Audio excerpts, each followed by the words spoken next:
Tervetuloa. Minun nimeni on Minna Parkko. Tänään puhumme siitä, miten organisaation toiminnan vaikuttavuutta voidaan kasvattaa. Vaikuttavuus tarkoittaa, että toiminnalla on oikeasti merkitystä, sillä vaikuttavuus muuttaa asioita parempaan suuntaan. Moni ajattelee, että vaikuttavuus on vain suurten yritysten velvollisuus, jotain, mitä tehdään lakisääteisten kestävyysraporttien takia. Totuus on toinen. Myös pienet yritykset ja yrittäjät voivat saada aikaan vaikuttavuutta omilla arjen teoillaan. Vaikuttavuus ei kuitenkaan synny sattumalta. Se vaatii suunnitelmia, osaamista, käytännön tekemistä, jatkuvaa seurantaa ja viisaita päätöksiä.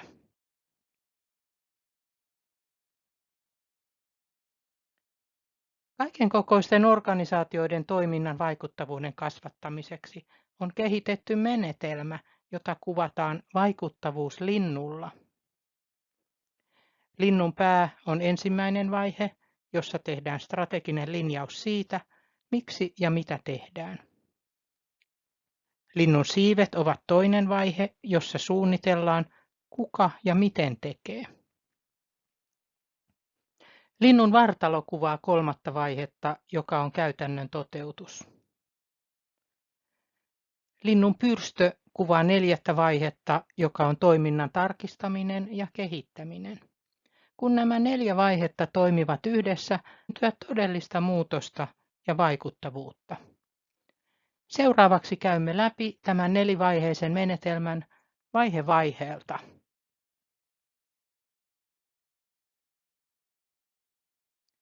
Vaihe 1. Strateginen linjaus. Miksi ja mitä tehdään? Käytän esimerkkinä leipomoa. Ensimmäinen askel on päättää, miksi vaikuttavuus on tärkeää ja mitä halutaan saavuttaa. Vaikuttavuus on leipomolle keskeistä, koska se ei ainoastaan mittaa taloudellista tulosta, vaan myös sitä, miten toiminta edistää kestävää kehitystä, hyvinvointia ja alueen elinvoimaa. Leipomo on osa ihmisten arkea. Sen tuotteet liittyvät ravitsemukseen, kulttuuriin ja sosiaalisiin hetkiin. Kun leipomo toimii vastuullisesti, se vahvistaa asiakastyytyväisyyttä, luottamusta ja brändin arvoa. Lisäksi vaikuttavuus auttaa leipomoa erottumaan kilpailijoista ja vastaamaan kuluttajien kasvaviin odotuksiin eettisyydestä ja ympäristövastuusta. Leipomo määrittelee vaikuttavuustavoitteet, esimerkiksi haluamme vähentää ruokahävikkiä ja lisätä asiakasuskollisuutta. Lyhyellä aikavälillä se haluaa vähentää hävikkiä 25%. Keskipitkällä aikavälillä se haluaa parantaa asiakastyytyväisyyttä ja hiilijalanjälkeä. Pitkän aikavälin tavoitteena on, että leipomo tunnetaan vastuullisena toimijana ja asiakaskunta kasvaa. Leipomon johto sitoutuu tavoitteeseen ja vaikuttavuus otetaan ja kirjataan organisaation strategiaan.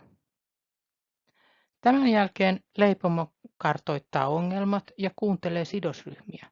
Mitä asiakkaat, työntekijät ja kumppanit odottavat? Se tekee kyselyn ja saa selville, että asiakkaat arvostavat tuoreutta ja vastuullisuutta. Paikalliset yhteisöt haluavat vähentää jätettä ja työntekijät haluavat selkeät roolit ja koulutusta. Leipomon arvot ovat laatu ja aitous, asiakasuskollisuus, kestävä kehitys, paikallisuus ja innovatiivisuus. Se sovittaa arvot ja kumppanit yhteen niin, että se tekee yhteistyötä niiden kanssa, jotka jakavat samat arvot.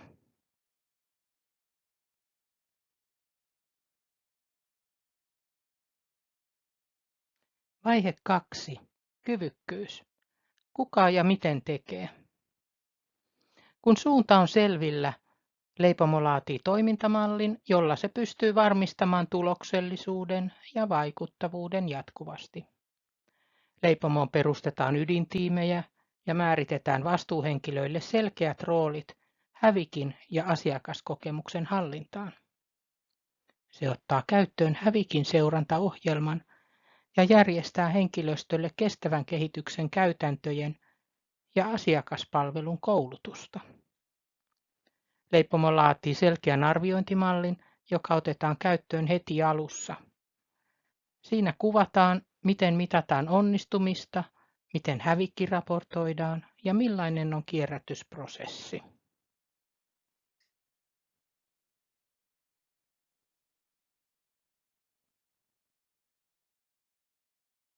Vaihe 3.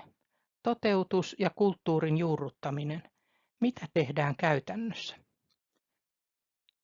Nyt leipomo alkaa toimia käytännössä. Se arvioi ideoita jo alussa, ettei tehdä turhaa työtä. Se käynnistää kampanjoita, kehittää uusia tuotteita hävikkiraaka-aineista ja järjestää ideakilpailun henkilöstölle. Leipomo tekee yhteistyötä paikallisten kauppojen ja yhteisöjen kanssa, jotta hävikki minimoidaan.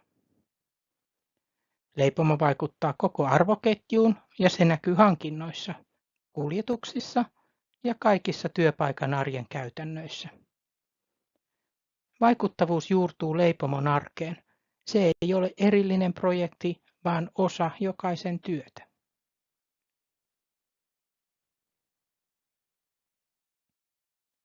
Vaihe 4.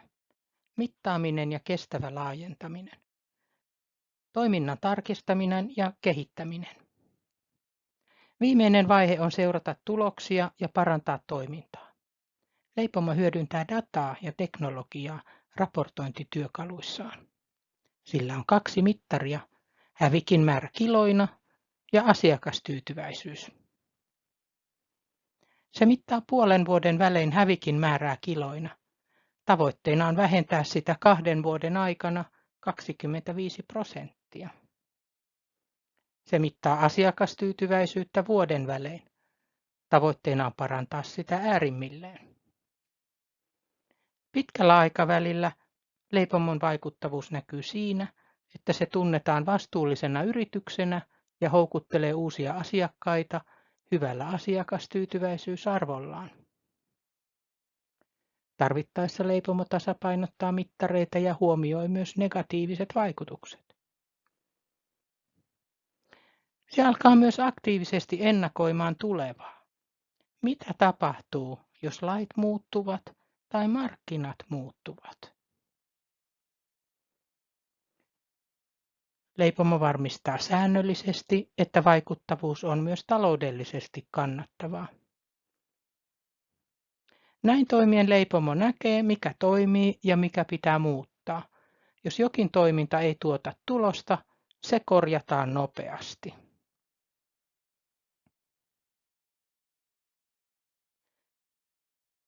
Tämä esimerkki näyttää, että vaikuttavuutta ei ole vain isoilla organisaatioilla. Myös pieni leipomo voi tehdä merkityksellisiä tekoja. Kun johto, henkilöstö ja kumppanit ovat mukana ja kun mittaaminen ja oppiminen ovat osa arkea, organisaatio voi aidosti muuttaa asioita parempaan suuntaan. Vaikuttavuus on yhteinen matka ja se alkaa päätöksestä toimia.